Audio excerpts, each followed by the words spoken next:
Alright, so here's something I didn't expect to say this soon. Apple's foldable iPhone is no longer just a rumor floating around. This thing is actually starting to take shape.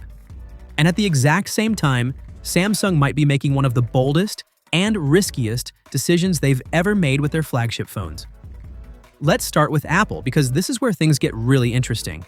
So the foldable iPhone, whether it ends up being called the iPhone Fold or the iPhone Ultra, we've just got a pretty big update on how Apple is planning to tackle the biggest problem every foldable has: the crease.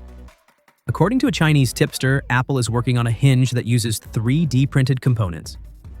And no, this isn't just Apple trying to sound futuristic. The goal here is actually very practical. They're trying to reduce how visible and how noticeable that crease is when you're using the phone.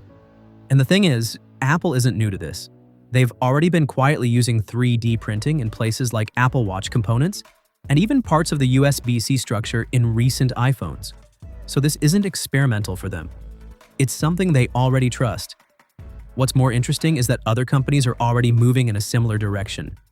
Oppo, for example, has been using a special 3D printed layer under the display to basically fill the crease area, making it feel almost flat when you swipe across it.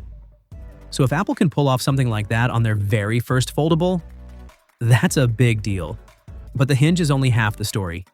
The display itself is also getting a pretty clever upgrade. The current leaks suggest Apple is going with a dual-layer glass system, essentially sandwiching the display between two ultra-thin glass layers. And what that does is it prevents the screen from directly rubbing against the hinge every time you fold it.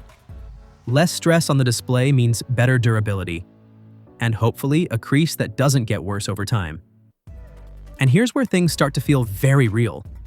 Apple is reportedly planning to order up to 20 million foldable panels from Samsung Display. That's not a "let's test the waters" number. That's Apple going all in. Right now, the expected launch window is late 2026, alongside the iPhone 18 Pro lineup. So yeah, still a bit of a wait, but clearly Apple is gearing up for something big. Now, while Apple is entering the foldable space, Samsung is doing something completely different. They're rethinking their entire flagship lineup. So by 2027, instead of the usual 3 Galaxy S models, Samsung is expected to go with 4: the Standard, the Plus, the Pro, and the Ultra. And at first glance, it might look like they're just copying Apple's naming strategy, but there's actually more to it than that. Samsung has basically been relying on the Ultra as their one, everything-included phone for years. Meanwhile, Apple splits that premium experience into 2 devices. So this new Pro model, it's Samsung finally filling that gap.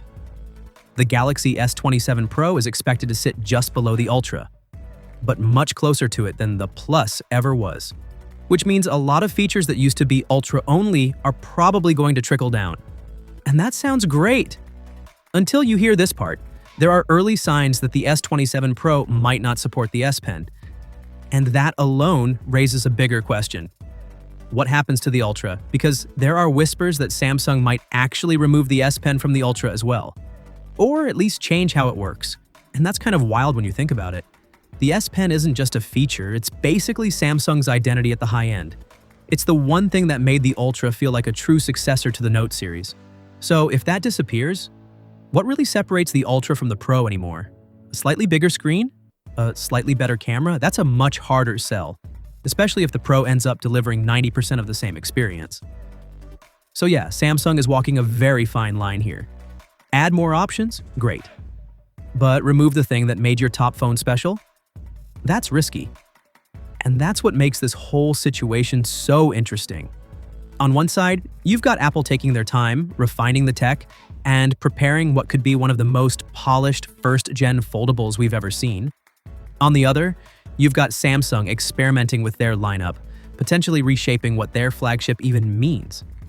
2 very different strategies, both with a lot on the line.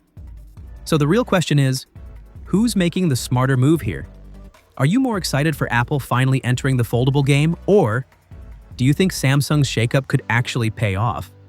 Drop your thoughts below, and if you want to stay ahead of all these upcoming launches, you know what to do. I'll catch you in the next one.